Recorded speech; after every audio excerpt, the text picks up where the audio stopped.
ओम नमः शिवाय। आप सभी व्यूअर्स का पुनः स्वागत है। अपने उन सभी व्यूअर्स को धन्यवाद देते हुए आज मैं सूर्य के राशि परिवर्तन के बारे में बताने की कोशिश कर रही हूँ। सूर्य अभी मकर राशि में चल रहे हैं और ये फिर 12 फरवरी से अपनी राशि बदल के ये लगभग 14 मार्च तक कुंभ राशि में रहेंगे।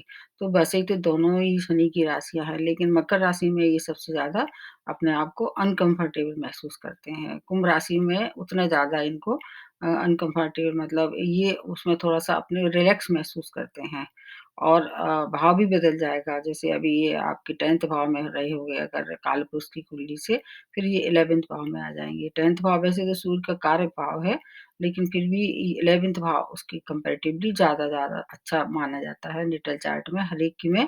तो अब ये अपना हर एक महीने राशि बदलते रहते हैं और जो अभी जो फरवरी माह में जो एक 6-7 ग्रह की युति जो मिल रही है, अब उससे काफ़ी लोगों को छुटकारा मिल जाएगा 12 तारीख के बाद। चंद्रमा भी अपनी राशि ढाई-ढाई दिन में बदल देते हैं, तो ये 2 प्रमुख ग्रह हैं जीवन में, एक चंद्रमा और एक सूर्य। अगर ये आपके चार्ट में शक्तिशाली हैं, पावरफुल है, तो आपको बहुत सी चीज़ों का आपका फ़ायदा कराएँगे, बहुत से अनिष्ट से आपको बचाव करेंगे।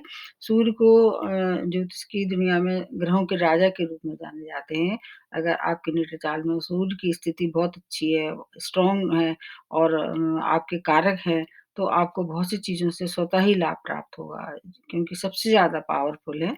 सूर्य से हमको एनर्जी मिलती है, ऊष्मा मिलती है, प्रकाश मिलता है या ऐसे कहा जा सकता है कि सूर्य के बगैर सृष्टि की कल्पना ही नहीं की जा सकती है। सूर्य निरंतर एक अपने दिनचर्या में लगे रहते हैं, सुबह से शाम उनका कब उन्हें अस्त होना है, कब उनको उदय होना है, कब उनकी जो मध्य की स्थिति होती है, दोपहर का समय जो होता है, कब हाँ, उनका प्रकाश सबसे ज़्यादा तीव्र होता है। तो सूर्य के लिए तो मैंने काफ़ी पहले भी बहुत वीडियो बनाए हैं और सूर्य जो है वो आत्मा के एक भी कारक हैं। अपने दैनिक जीवन में पिता से सूर्य से जुड़ाव करके देखा जाता है। अगर आपको अपना सूर्य किसी भी तरह से परेशानी दे रहा है, तो पिता का सम्मान करना चाहिए। और सूर्य वैसे तो सबसे ज़्यादा पावरफुल है, लेकिन एक बात उनमें देखी जाती है कि ये जिस ग्रह के पास आते हैं, केवल बुध को छोड़ के ज़्यादातर सब ग्रहों को कम्बस्ट कर देते हैं, क्योंकि और उसमें फिर डिग्री का बहुत महत्व होता है। इसलिए सूर्य को आत्मबल, मान प्रतिष्ठा और गवर्नमेंट सेक्टर और आपके पिता से जोड़ के देखा जाता है। ऐसा कहा जाता है कि सूर्य का संबंध सीधा आपकी आत्मा से है। तो अगर आपका मन और आत्मा बहुत पवित्र है, बहुत मतलब शुद्ध है, तो ये मानिए कि आपका सूर्य आपको अच्छे परिणाम दे रहा है। और ये इनके मतलब इन्हीं के उसमें जो रहते हैं, इन्हीं से सब जो ग्रह होते हैं, सब प्रकाश प्राप्त करते हैं। अनुशासन का एक बहुत बड़ा एग्ज़ाम्पल है ये।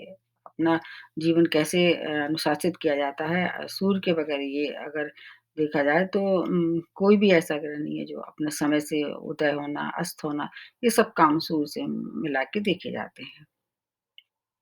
सूर्य के कुछ ग्रह जो हैं वो उनके मित्र श्रेणी में आ जाते हैं, जैसे बुध इनके साथ ही रहते हैं अक्सर या एक घर आगे-पीछे रहते हैं, तो इसलिए इनकी मित्र श्रेणी में आ जाते हैं और चंद्रमा भी इनकी मित्र श्रेणी में ही रहते हैं, मंगल भी इनकी मित्र श्रेणी में है, बृहस्पति से भी इनकी मित्रता है, लेकिन शनि से इनकी मित्रता नहीं है, शुक्र से भी मित्रता नहीं है और जहाँ तक है राहु-केतु तो वो राहु-केतु से भी कोई ये अपना मित्र नहीं मानते हैं। कुछ ग्रहों में कुछ राशियों में ये उच्च रहते हैं जैसे कि ये मेष राशि में उच्च रहते हैं और तुला राशि में ये नीच रहते हैं। इनके लिए ऐसा कहा जाता है जो क्रूर ग्रह होते हैं वो 3, 6, 11 में इनके कारक भाव होते हैं। अगर आपके नेटल चार्ट में ये परमानेंट है तो आपको इनकी शुभता पूरे जीवन भर प्राप्त होगी। अब ये अपनी राशि बदल रहे हैं और फिर राशि बदलने के साथ-साथ नक्षत्रों का भी विशेष महत्व होता है। ये इस दौरान 3 नक्षत्रों से अपना मतलब विचरण करेंगे। सबसे पहले 12 फरवरी से 18 फरवरी तक ये घनिष्ठा नक्षत्र में जो कि मंगल का नक्षत्र है, इनके मित्र का सबसे अच्छा फल देने वाले हैं। उसके बाद फिर ये अगला जो है वो 19 फरवरी से लेके 30 मार्च तक ये शतभिषा नक्षत्र में जो कि राहु का नक्षत्र है, ये इसमें बहुत अच्छे फल नहीं देते हैं और फिर 3 मार्च से लेके 14 मार्च तक ये पूर्व भाद्रपद में, बृहस्पति के नक्षत्र में, इसमें भी अच्छे फल देने वाले हैं। तो अगर आपका नेटल चार्ट में अगर इन नक्षत्र में है, तो आपको और ज़्यादा फ़ायदा होने वाला है। और प्रत्येक राशि के हिसाब से अगर देखा जाए तो अलग-अलग क्या परिणाम मिलने वाले हैं। सबसे पहले शुरू करते हैं मेष राशि। आपकी स्वामी राशि मंगल है। मंगल और सूर्य की परम मित्रता है। और आपके ये 5th भाव के लॉर्ड हैं और अभी जब प्रवेश करेंगे तो 11th भाव में ये दोनों ही भाव अच्छे हैं। तो आपके लिए ये जो बदलाव होगा, जो परिवर्तन होगा गोचर में, बहुत ज़्यादा अच्छा होगा, शुभ होगा। दोनों भाव को एक्टिवेट कर देंगे। तो ये 11th भाव से क्या देखते हैं, आपके आमदनी के स्रोत देखते हैं और इनका ये कारक भाव भी है। पंचम भाव इनका कालपुरुष की कुंडली से स्वयं का इनका ही भाव है। दोनों ही भाव अच्छे हैं, आत्मबल में वृद्धि होगी। संतान की ओर से अगर आपको कोई परेशानी चली आ रही थी, तो वो सॉर्ट आउट हो जाएगी और शेयर मार्केट से भी आपको लाभ होगा। अगर जॉब में परिवर्तन करना चाह रहे थे, तो इस समय आप कर सकते हैं। आपको अगर परिवर्तन करेंगे तो उससे लाभ होगा। व्यापार में भी उन्नति हो सकती है, अगर आप चाहें तो उसका विस्तार भी कर सकते हैं अपने व्यापार में। तो आपके लिए ये समय दोनों अच्छा है, बस आप केवल आपको इतना ध्यान रखना होगा, अगर जो प्रेग्नेंट लेडी हैं वो क्योंकि एलिमेंट जो है फायर एलिमेंट होता है, तो 5th भाव से अगर देखें तो ये थोड़ी-सी वहाँ परेशानी दे सकते हैं। तो ऐसे में आपको जहाँ तक हो सके कि यात्राएँ त्याग दें और हर चीज़ का थोड़ा-सा जो भी कार्य करते हैं उसको विशेष ध्यान से करें। बाकी आपके लिए ये सोर्स ऑफ इनकम की मतलब एक सूचना लेके आ रहे हैं, जो इनकम या जो पैसा अभी तक आप कल्पना कर रहे थे, वो पैसा आपको प्राप्त होगा। आपके लिए ये परिवर्तन सुखद रहने वाला है। अब दूसरी राशि बनती है वृषभ राशि, इनके स्वामी राशि शुक्र हैं, जो इनकी मित्र श्रेणी में नहीं आते हैं। आपके ये 10वें भाव में प्रवेश करेंगे, जो इनका ही भाव है। मतलब 3, 6, 11 के अलावा 10वें भाव में भी ये बहुत प्रबल रहते हैं और आपके 4th भाव के लॉर्ड हैं। तो आपको क्या-क्या फ़ायदा होगा? जैसे आप 4th भाव से अगर कनेक्ट करके देखें तो भूमि, वन, वाहन का भी आप सौदा करना चाह रहे थे, तो इस समय आप कर सकते हैं। नए जॉब की मतलब 10वें भाव से देखें तो नए जॉब की प्राप्ति हो सकती है या आपका प्रमोशन ड्यू था, उस ओर आपका प्रमोशन की भी संभावना बनी हुई है। और इसके अलावा माता की हेल्थ का आपको थोड़ा-सा ज़रूर ध्यान रखना पड़ेगा। आपकी स्वयं की सुख साधन में वृद्धि होगी और अगर आपका मतलब कुछ ऐसा विचार बन रहा था कि नया वाहन लेना है, पुराना वाहन बेच के, तो इस समय आप नए वाहन की भी खरीदारी कर सकते हैं। आपको स्वयं की भी हेल्थ थोड़ी-सी अगर आप चेस्ट से या हार्ट पेशेंट हैं आप, तो उसका थोड़ा-सा आपको ध्यान रखना पड़ेगा। मतलब भूमि, वन, वाहन का आपको लाभ हो सकता है और कार्य क्षेत्र में आपको नए-नए अवसर की प्राप्त होगी, प्रमोशन भी आपको प्राप्त होगा। मतलब आपके लिए भी ये सुखद रहने वाला है, जो भी परिवर्तन हो रहा है और आपकी हेल्थ थोड़ी-सी ज़रूर थोड़ी-सी केयर करनी चाहिए आपको स्वयं की और अपनी माताजी की। अब उसके बाद आ जाते हैं तीसरी राशि, मिथुन राशि, आपके स्वामी राशि बुध हैं, उनसे इनकी बहुत मित्रता है। जैसा मैंने बताया कि या तो ये सूर्य और बुध साथ रहते हैं आपके एक ही हाउस में या फिर उनके एक घर आगे या एक घर पीछे और बुध ही एक ऐसे ग्रह हैं जो इनकी तेज, इनकी जो ऊष्मा है, जो इनका प्रकाश है, उसको आसानी से झेल सकते हैं।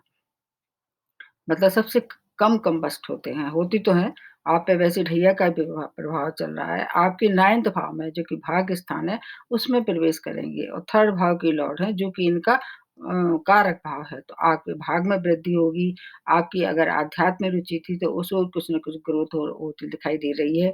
कार्य क्षेत्र में भी आपको क्या होगा बदलाव कर सकते हैं ये और वो बदलाव कैसा होगा आपके लिए पॉजिटिव होगा। 3rd भाव से भाई-बहन का भी देखते हैं, तो भाई-बहन का भी सहयोग प्राप्त होगा। शॉर्ट डिस्टेंस जर्नी अगर आप करेंगे तो वो आपके लिए लाभप्रद होगी। व्यापार में भी लाभ की आशंका दिखाई दे रही है। स्टूडेंट के लिए ये समय काफ़ी अच्छा है। अगर आप शेयर मार्केट से अगर कुछ काम करते थे तो उसमें भी आपको कुछ न कुछ धन की प्राप्ति हो रही होगी। परिवार में कोई न कोई मांगलिक कार्य होगा इस समय और वो आपके लिए मतलब कैसा होगा प्रसन्नता मतलब सुखद होगा। इसलिए आपके लिए भी समय अच्छा है। वैसे तो भाग्य अगर आपका साथ देगा, कोई भी कार्य करें आप, भाग्य अगर आपके साथ होता है, तो आपको फिर हर एक तरह से सुविधा प्राप्त होगी। स्टूडेंट अगर चाहें, तो आपकी मनचाही जगह आपको एडमिशन मिल सकता है। उसके बाद अगली राशि बनती है कर्क राशि, इसके स्वामी राशि चंद्रमा है। चंद्रमा और सूर्य भी मित्र हैं ये क्योंकि चंद्रमा और सूर्य 2 ऐसे ग्रह हैं जो कि देवता श्रेणी में आते हैं, इसलिए एक-दूसरे के परम मित्र हैं। ये आपके भाव में कौन-से में प्रवेश कर रहे हैं, आपके अष्टम भाव में प्रवेश कर रहे हैं। वैसे तो सूर्य और चंद्रमा को अष्टम का दोष नहीं लगता है, ऐसा कहा जाता है, लेकिन फिर भी थोड़ा-सा आपको सेकंड भाव के लॉर्ड हैं, इसलिए आपको क्या ध्यान रखना होगा, आपको अनजाना भय आपको परेशान कर सकता है। जिस मतलब आप कुछ भय होगा नहीं एक्चुअली में, लेकिन आपको भय लगा रहेगा, कहीं ऐसा ना हो कि धन का कहीं अभाव हो जाए या आपकी पैतृक संपत्ति को कोई हड़प ले, लेकिन ऐसा वास्तविकता में नहीं होगा। आपको लेकिन होगा फिर भी जो आप चाहेंगे आपके अनुसार ही होगा, बस आपको एक काम करना है, आपकी वाणी जो है उसको संयम में रखना है। कार्यक्षेत्र से आपको अगर निर्णय लेते हैं तो आपको सोच समझ के निर्णय लें, किसी से सलाह ले लें। पैतृक संपत्ति से अगर कोई वाद-विवाद चल रहा है, तो इस समय उसको कुछ समय के लिए टाल दें। और स्वयं की अगर मान लीजिए आपको हड्डियों की प्रॉब्लम चली आ रही थी, वहाँ थोड़ा-सा आपको ध्यान रखना है। हालाँकि कोर्ट केस अगर आप इस समय करेंगी तो आपको ज़्यादा परेशानी का सामना करना पड़ेगा। इसको अवॉइड करें, जहाँ तक हो सके कुछ समय के लिए ये टाल दें। बाकी आपका अगर विवाह है, जैसे मान लीजिए ऐसी स्थिति बन रही थी, तो उसको भी इस समय ना करें, कुछ समय के लिए टाल दें। इसलिए आपका मतलब वैसे मित्र होने के बाद भी आपको गैर कानूनी काम से भी बचना होगा। कोई गैर कानूनी कार्य ना करें और रेमेडी वैसे मैं सबसे बाद में बताऊँगी, प्रत्येक राशि के लिए इकट्ठी बता दूँगी। कुल मिला के ये है कि आपके लिए बहुत सुखद नहीं है, अष्टम भाव में है और सेकंड भाव में, इसलिए ये 2 एक्टिवेट हो जाएँगे। सावधानी से जो भी कार्य करेंगे, फिर कोई ज़्यादा परेशानी नहीं होगी। अब उसके बाद आ जाते हैं सिंह राशि। सिंह राशि वैसे तो इनकी स्वयं की ही राशि है। आपके ये सप्तम भाव में प्रवेश करेंगे और लग्न के स्वामी हैं। तो आपको जो आपके अंदर नेगेटिविटी चली आ रही थी, उससे बाहर निकालेंगे, ये बहुत अच्छा हो जाएगा आपके लिए। आपके जीवन साथी जो और बिज़नेस पार्टनर का जो 7th भाव होता है, वहाँ आपको क्रोध नहीं करना है और उनसे बिल्कुल भी वाद-विवाद नहीं करना है। उनसे संबंध अपने मधुर बना के रखें, क्योंकि जहाँ भी सूर्य बैठते हैं या उनकी दृष्टि पड़ती है, तो वहाँ पर क्या है, फायर एलिमेंट बढ़ जाता है। तो ऐसी स्थिति में आदमी क्रोधी हो जाता है, उसका नेचर ऐसा नहीं होता है, लेकिन उस समय टेम्परेरी रूप से वो क्रोध करने लग जाता है, चिड़चिड़ाना पड़ा हो जाता है शुरू, और कुछ भी किसी से भी बोल देना, मतलब जो मुँह में आए बोल देना, वो उसपे आपको कंट्रोल करना पड़ेगा। अगर कोई भी निर्णय लें तो काफ़ी विचार-विमर्श करें आपस में, अपनी सलाह करें, जो भी आपका वेल विशर हो। यात्रा भी अगर हो सके तो इस समय ना करें। बाकी आपके बॉस से अगर कुछ अनबन चली आ रही थी, उसको शांतिपूर्वक निपटा लें, तो ज़्यादा अच्छा रहेगा, अन्यथा आपको हानि हो सकती है।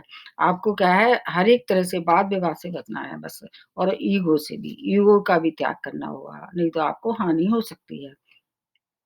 आपके लिए ये बहुत ज़्यादा सुखद नहीं है, इसलिए आपको थोड़ा-सा ज़्यादा ध्यान रखना पड़ेगा। अब अगली राशि बनती है कन्या राशि, इसके स्वामी राशि बुध हैं, जो कि सूर्य के परम मित्र हैं। आपके 6th भाव में ये प्रवेश करेंगे, जो इनका कारक भाव है। इधर आपके 12th भाव के लॉर्ड हैं, तो ये भाव थोड़ा-सा आपके लिए यहाँ ध्यान ध्यान रखना होगा। आपको रोगों से परेशानी हो सकती है, 6th भाव रोग ऋण शत्रु का है। जैसे अगर आँखों से संबंधित या हड्डियों से संबंधित आप रोग से परेशान थे, तो वो उसमें थोड़ी-सी वृद्धि दिखाई दे रही है। और 12th भाव आपका व्यय का भी होता है और विदेशों का भी होता है। तो विदेशों से अगर कोई कार्य अगर आप करना चाह रहे थे, उसमें आपको सफलता मिल सकती है। और 6th भाव आपके शत्रुओं का भी है, तो ये वैसे तो ये इनका कारक भाव है, इसलिए शत्रु आपको परेशान ज़रूर करेंगे, लेकिन आपका कुछ बिगाड़ नहीं पाएँगे। इस समय आपको रुपए का मतलब जो कर्ज़ या मनी का जो एक्सचेंज है, लेना-देना मतलब उसको हो सके तो टाल दें। कर्ज़ से वैसे अगर आप फँसे हैं, तो उसमें मुक्ति दिला सकते हैं। और शेयर मार्केट में भी आपको इन्वेस्ट नहीं करना है इस समय, आपको नहीं तो धनहानि हो सकती है। मतलब कन्या राशि वालों के लिए क्या है, स्वामी राशि मित्र हैं, इसलिए बहुत ज़्यादा हानि नहीं होगी। 6 भाव की तो आपको पूरे लाभ मिलेंगे, लेकिन 12th भाव के लिए थोड़ा-सा आपको स्थिति सँभालनी पड़ेगी, क्योंकि ये तो बहुत एक शॉर्ट पीरियड होता है, निकल जाएगा। थोड़ा सावधानी रखेंगे तो बहुत सी चीज़ों से आपका बचाव भी ये करेंगे, दुश्मनों से जैसे बचाव करेंगे। बाकी लेन-देन अगर करना है तो बहुत सोच समझ के करें। अब अगली राशि बनती है तुला राशि, इसकी स्वामी राशि शुक्र है, जो कि इनके मित्र नहीं है। आपके 5th भाव में प्रवेश करेंगे, मतलब मूल त्रिकोण का भाव है ये, 11th भाव के ये लॉर्डशिप आपकी नेटल चार्ट में है। तो ये दोनों ही भाव अच्छे हैं, भले ही स्वामी राशि से मित्रता नहीं है, लेकिन आपको लाभ देने के लिए स्थिति में ये पहुँचाएँगे हर एक तरह से। शेयर मार्केट से लाभ हो सकता है, आपके जीवन में अगर स्टेबिलिटी की कोई कमी आ रही थी, तो वो आपको दिखाई देगी। कार्यक्षेत्र में उन्नति होगी और आय के नए-नए स्रोत इस समय आपको मिलेंगे, संतान की भी उन्नति होगी। आपके स्वामी राशि की मित्र ना होने के बाद भी शिक्षा में उन्नति के अक्सर आपको अवसर मिलेंगे और उसका आपको लाभ होगा। प्रेम प्रसंग में थोड़ी-सी ज़रूर परेशानी आप पैदा कर सकते हैं, वहाँ आपको ध्यान रखना पड़ेगा। धन का कोई अभाव नहीं होगा, धन और संतान के लिए ये समय काफ़ी अच्छा है। और भाई-बहनों से भी आपका अगर कोई अनबन चली आ रही थी, तो वो सॉर्ट आउट हो जाओगी क्योंकि 11th भाव बड़े भाई-बहन का होता है, तो बड़े भाई-बहन से भी अगर कोई परेशानी थी, तो वो आप संबंध अच्छे हो जाएँगे। बस आपको भी केवल उन्हीं बातों को ध्यान रखना है, जैसे कि जो प्रेग्नेंट लेडी है, अगर यात्राएँ हो सके तो इस समय टाल दें और अपनी हेल्थ का विशेष केयर करें। बाकी और कोई परेशानी नहीं है, आपके लिए भी समय अच्छा है। उसके बाद आते हैं वृश्चिक राशि। आपके स्वामी राशि मंगल हैं। मंगल और सूर्य परम मित्र हैं। आपके भाव में किसमें प्रवेश करेंगे? चौथे भाव में। इधर आपके 10th भाव की लॉर्डशिप है इनके पास, तो ये दोनों भाव एक्टिवेट करेंगे। कार्य क्षेत्र में आपको पॉजिटिविटी दिखाई देगी। अगर आप चाहें तो चेंज भी हो सकता है इस समय। आपको क्या करना है? क्रोध में कोई काम नहीं करना है। कार्य क्षेत्र में वाद-विवाद से बचना है। अगर आपको मौका मिल रहा है कोई भी इस तरह से चेंज करने का, तो थोड़ा सोच समझ के और धैर्य से काम कर लें। अगर धैर्य और आपको सोच समझ से कार्य करेंगे तो हो सकता है आपके कार्यक्षेत्र में जो परिवर्तन होने वाला है वो आपके लिए पॉजिटिव हो, मतलब आगे भविष्य में उसमें और कुछ उन्नति दिखाई दे रही है। शॉर्ट डिस्टेंस जर्नी भी आप अगर चाहें तो कर सकते हैं। आपको क्या करना है, आपको क्रोध नहीं करना है। अगर आप मान लीजिए हार्ट पेशेंट हैं तो वहाँ थोड़ी-सी आपको ध्यान रखना है।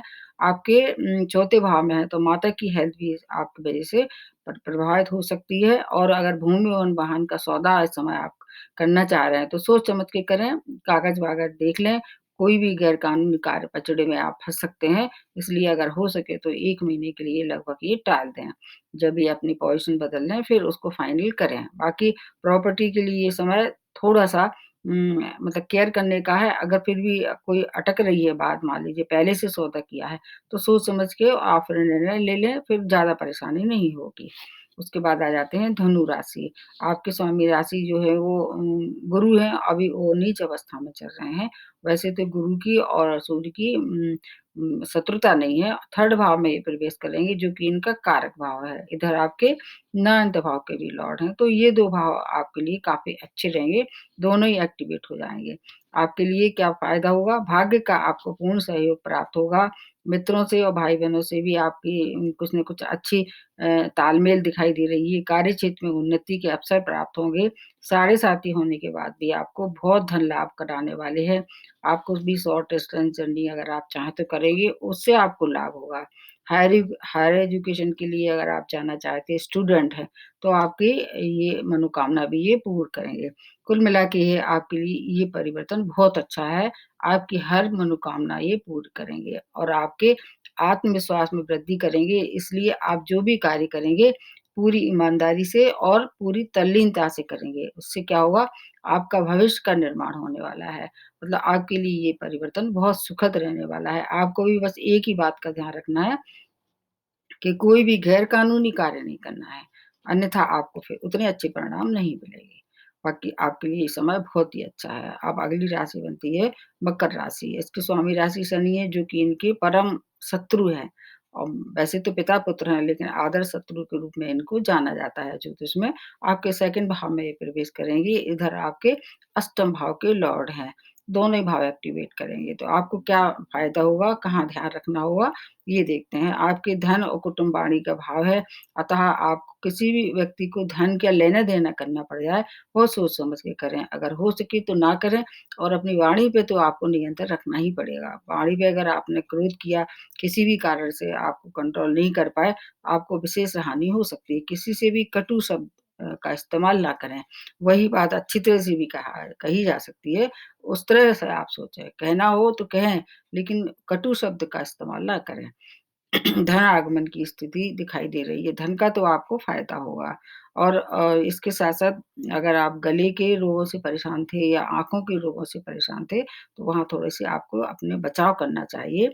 यात्रा अगर आप चाहें तो यात्रा के लिए ये समय अच्छा है, उस समय यात्रा कर सकते हैं। यात्रा में अगर कोई आपके परिवार वाले हों संग में तो फिर आपको और ज़्यादा मतलब सुखद रहेगा या हैप्पीनेस रहेगी। वैसे तो जहाँ तक हो सके इन दिनों यात्रा किसी को भी नहीं करना चाहिए क्योंकि ये समय ऐसा है कि अगर आप यात्रा करते हैं तो आप अपने स्वयं को बीमारी का की मतलब दावत देते हैं, निमंत्रण देते हैं। इसलिए अगर न हो सके तो ना करें। क्योंकि ये जो अचानक यात्रा या अचानक निर्णय आप लेंगे, आपके लिए वो हो सकता है कि अच्छे साबित ना हो भविष्य में। इसलिए आपके लिए थोड़ी-सी स्थिति डामाडोल है, मकर राशि वालों के लिए। उसके बाद अगली राशि बनती है कुंभ राशि। आपके स्वामी राशि भी शनि है और आपके लग्न में ही ये प्रवेश कर रहे हैं। इसलिए आपको सेवंथ भाव के लॉर्ड होते हुए क्या-क्या फ़ायदे नुकसान देंगे, जैसे कार्यक्षेत्र में आपकी आत्मबल में वृद्धि होगी और आपको प्रत्येक कार्य में आपकी प्रगति दिखाई देगी। साढ़े साती आपकी भी चल रही है, इसलिए व्यापार में जो आप इन्वेस्टमेंट कर रहे थे, वो आपके लिए शायद हो सकता है कि धन की प्राप्ति के लिए हो, मतलब धन के लिए अच्छा समय है। भविष्य के लिए ये लाभप्रद स्थिति बनाने वाले हैं। आपके जीवन साथी जो है वो उनसे मिलके अगर कोई कार्य करेंगे तो आपको ज़्यादा लाभ होगा। ठीक पार्टनरशिप पे भी वही बात लागू होती है। पार्टनरशिप में और आपके जीवन के जो महत्वपूर्ण मतलब जो निर्णय हैं वो मतलब सलाह से करें। जीवन साथी से अगर मिलके कोई कार्य करेंगे तो आपको ज़्यादा फ़ायदा होगा। आपके नए-नए संपर्क बनेंगे और वो आपके लिए आगे के लिए भाग्य के विधाता बनेंगे या भाग्य के लिए सहयोगी होंगे।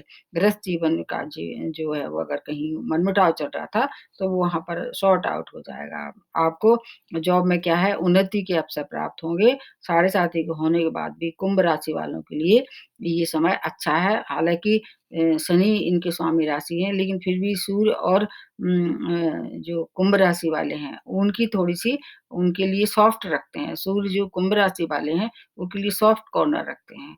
भले ही उनके शनि भी उनके उसमें है स्वामी राशि, लेकिन इनके लिए ये थोड़े-से नरम रहते हैं। इसलिए आपको इसका फ़ायदा मिलने वाला है। भाग्य का पूरा साथ रहेगा। अब अगली राशि जो बनती है, मीन राशि है। आपकी स्वामी राशि बृहस्पति हैं और अभी वो नीच और अस्त अवस्था में चल रहे हैं। हालाँकि वो भी 13 तारीख के बाद फिर से उदय होंगे, उसका वीडियो मैं बनाऊँगी। आपके 12th भाव में ये प्रवेश करेंगे, ये भाव इनका कारक भाव नहीं है और आपके 6 भाव के लॉर्ड हैं, तो ये दोनों भाव एक्टिवेट हो जाएँगे। तो आपको शिक्षा प्रतियोगिता में अगर आप पार्टिसिपेट कर रहे हैं, नए जॉब के लिए अगर अप्लाई कर रहे थे, उसका फ़ायदा आपको मिलेगा। लेकिन स्वास्थ्य के लिए थोड़ी-सी परेशानी पैदा कर सकते हैं। जैसे आँखों से या हड्डियों से संबंधित कोई रोग है, उसकी आपको एक्स्ट्रा केयर करनी चाहिए और व्यय की भी अधिकता इस समय हो सकती है। और नौकरी और व्यापार में स्थिति अगर आप चाहें तो उसको मेंटेन कर सकते हैं। कुछ नया ना करें और ना कुछ बदलाव करें। शत्रु भी आपको थोड़ा-सा परेशान कर सकते हैं, लेकिन कुछ बिगाड़ नहीं पाएँगे। मान-सम्मान में आपकी वृद्धि होने वाली है। गैर कानूनी कार्य से भी आपको मतलब दूर रहना है। यात्राएँ अगर हो सके तो इस समय यात्रा ना करें। मतलब मीन राशि वालों के लिए भी मिक्स परिणाम होने वाले हैं। अब मैं रेमेडी बताती हूँ। सबसे पहले सभी राशि वालों के लिए क्या-क्या करना चाहिए। एक तो सब राशि वालों को ये ध्यान रखना चाहिए, जैसे जिन पे साढ़े साती या ढैया चल रही है, उनको थोड़ा-सा एक्स्ट्रा केयर करना चाहिए। अगर वो यात्रा करते हैं या उनका स्वास्थ्य गड़बड़ होता है, तो उनको लापरवाही नहीं करना चाहिए।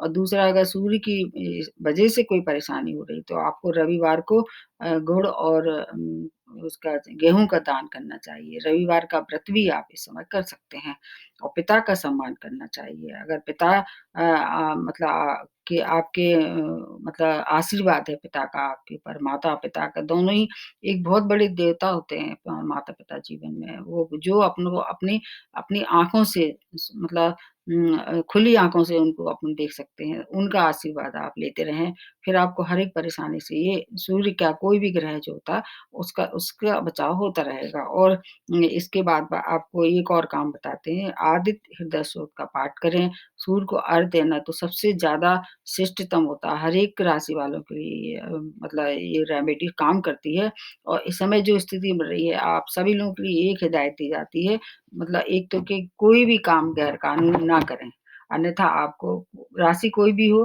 भी आपका दशा-महादशा चल रही है, कभी भी गैर कानूनी कार्य अगर आप करते हैं, आज नहीं तो कल पकड़े जाएँगे और उसका फिर परिणाम आप जानते ही हैं। एक तो गैर कानूनी कार्य ना करें, दूसरा झूठ ना बोलें और पिता का तो कभी भी निरादर नहीं करना चाहिए और अगर आपने इस समय पिता का निरादर कर दिया, आपकी दशा-महादशा भी अच्छी नहीं चल रही है और आपके लिए ये कारक भी नहीं है, तो आप मतलब दंडित किए जाएँगे।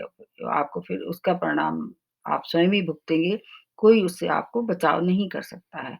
छोटी-सी ये बातें हैं अपने दैनिक जीवन में अगर आप लागू करते हैं, तो आपको स्वतः ही बहुत सी चीज़ों का लाभ मिलता रहेगा। और धूप की रोशनी मतलब जो सूर्य की जो रोशनी होती है धूप, उसमें बैठना चाहिए हमेशा, विटामिन डी भी मिलता है और उससे थोड़ा आपका सूर्य भी प्रबल होता है। आज के लिए इतना ही, नमस्ते और धन्यवाद।